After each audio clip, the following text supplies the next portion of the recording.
Episode number 108. These thoughts, gilded as they were by a last reflection of love, were not the less sad.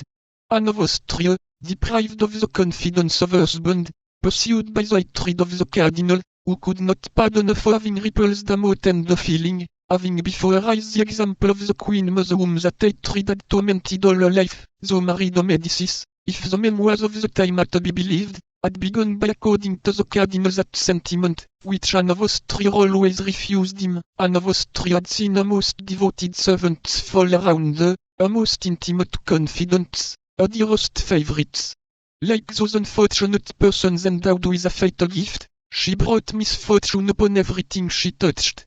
Her friendship was a fatal sign, which called down persecution.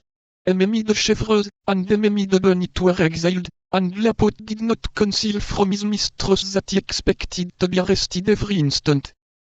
It was at the moment when she was plunged in the deepest and darkest of these reflections that the door of the chamber opened, and the king entered. The reader hushed herself instantly. All the ladies rose, and there was a profound silence.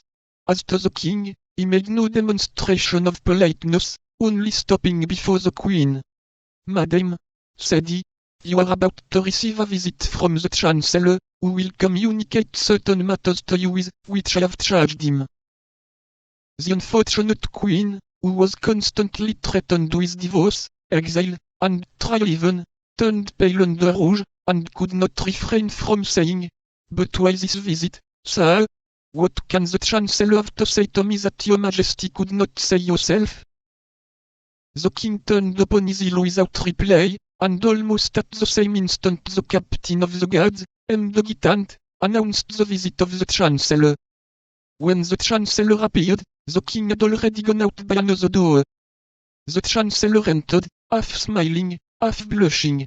As we shall probably meet with him again in the course of our history, it may be well for our readers to be made at once acquainted with him. This Chancellor was a pleasant man.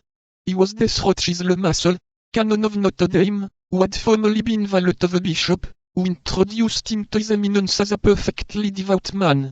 The cardinal trusted him, and therein found his advantage. There are many stories related of him, and among them this. After a wild youth, he had retired into a convent, that to expiate, at least for some time, the follies of adolescence. On entering this holy place, the poor penitent was unable to shut the door so close as to prevent the passions he fled from entering with him. He was incessantly attacked by them, and the superior, to whom he had confided this misfortune, wishing as much as in him lay to free him from them, had advised him, in order to conjure away the tempting demon, to have recourse to the bell rope, and ring with all his might. At the denunciating sound, the monks would be rendered aware that temptation was besieging a brother, and all the community would go to prayers. This advice appeared good to the future Chancellor. He conjured the evil spirit with abundance of praise offered up by the monks. But the devil does not suffer himself to be easily dispossessed from a place in which he has fixed his garrison.